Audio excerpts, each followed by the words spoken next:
Sejarah strukturalisme genetik. Strukturalisme genetik merupakan teori yang dinaungi oleh sosiologi sastra. Strukturalisme genetik lahir dari seseorang sosiolog Prancis yang bernama Lucien Goldman. Teori ini diciptakan karena adanya ketidakpuasan terhadap pendekatan strukturalisme karena hanya menitik beratkan pada unsur-unsur intrinsik tanpa memperhatikan unsur-unsur ekstrinsik karya sastra, sehingga karya sastra dianggap lepas dari konteks sosialnya.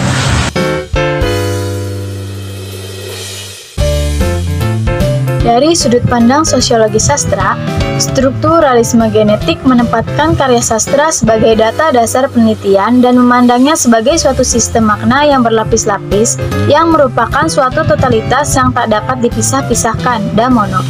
Hakikatnya, karya sastra selalu berkaitan dengan masyarakat dan sejarah yang turut mengkondisikan penciptaan karya sastra, walaupun tidak sepenuhnya di bawah pengaruh faktor luar tersebut. Menurut Goldman, struktur itu bukanlah sesuatu yang statis, melainkan merupakan produk dari proses sejarah yang terus berlangsung, proses strukturasi dan destrukturasi yang hidup dan dihayati oleh masyarakat asal karya sastra yang bersangkutan. Faruk.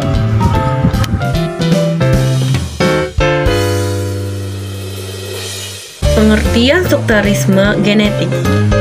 Menurut Ratna tahun 2006, halaman 123, strukturalisme genetik adalah analisis struktur dengan memberikan perhatian terhadap asal-usul teks sastra.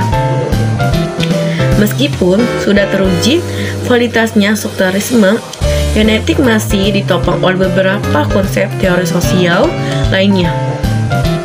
Sedangkan menurut Wikipedia, strukturalisme genetik atau genetik strukturalisme adalah konsep yang pertama kali dirumuskan oleh Lucien Goldman yang menjelaskan aspek dalam penelitian sastra yang berangkat dari 3 sifat dasar yang dimiliki manusia, yang terdiri dari kecenderungan atas signifikansi, konsistensi, dan transendensi. Apabila dirumuskan dalam bentuk definisi, strukturalisme genetik pada prinsipnya adalah teori sastra yang berkeyakinan bahwa karya sastra tidak semata-mata merupakan suatu struktur yang statis dan lahir dengan sendirinya, melainkan merupakan hasil strukturasi struktur kategorigis pikiran subjek penciptanya atau subjek kolektif tertentu yang terbangun akibat interaksi antara subjek itu dengan situasi sosial dan ekonomi tertentu.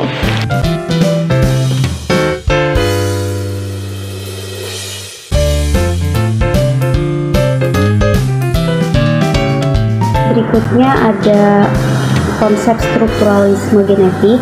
Yang pertama itu ada fakta kemanusiaan, yang kedua ada konsep homologi, yang ketiga ada konsep kelas sosial, yang keempat ada konsep transindividual, dan yang kelima ada konsep pandangan dunia. Nah, yang pertama, fakta kemanusiaan ini merupakan hasil dari aktivitas atau perilaku manusia, baik yang dilakukan secara verbal maupun fisik. Nah, biasanya fakta ini dibagi menjadi 2 bagian. Yang pertama ada fakta individual dan yang kedua ada fakta sosial. Lalu berikutnya mengenai konsep homologi. Konsep homologi ini diturunkan melalui organisme primitif yang sama dan disamakan dengan korespondensi kualitas hubungan yang bersifat struktural. Homologi ini memiliki implikasi dengan hubungan bermakna antara struktural literal dengan struktural sosial. Nah, ini merupakan pendapat dari Ratna dalam bukunya tahun 2006 di halaman 122.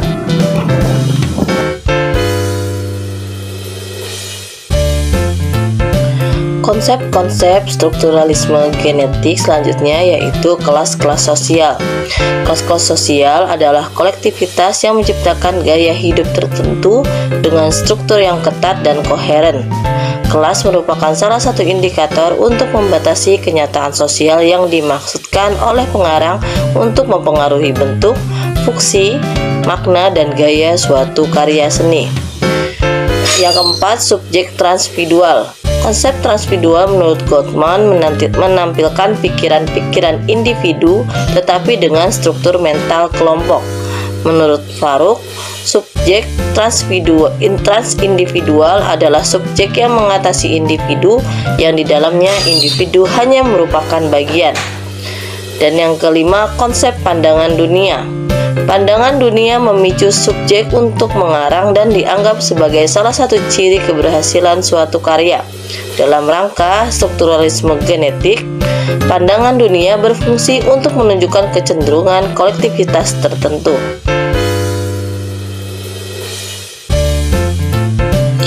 Analisis kajian strukturalisme genetik terhadap novel Amelia karya Terelier.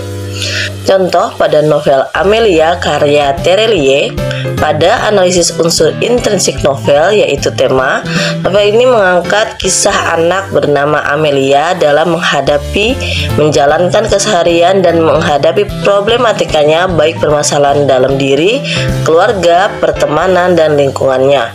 Contohnya dalam novel digambarkan Amelia tidak suka dengan panggilan penunggu rumah. Amelia yang merasa menjadi anak yang sering disuruh dan dimarahi karena menjadi anak paling kecil dalam keluarganya. Dan Amelia seorang anak yang memiliki kepedulian dengan membimbing temannya yang bermasalah serta menawarkan pembibitan kopi dengan varietas unggul untuk memperbaiki kualitas hasil pertanian di kampungnya.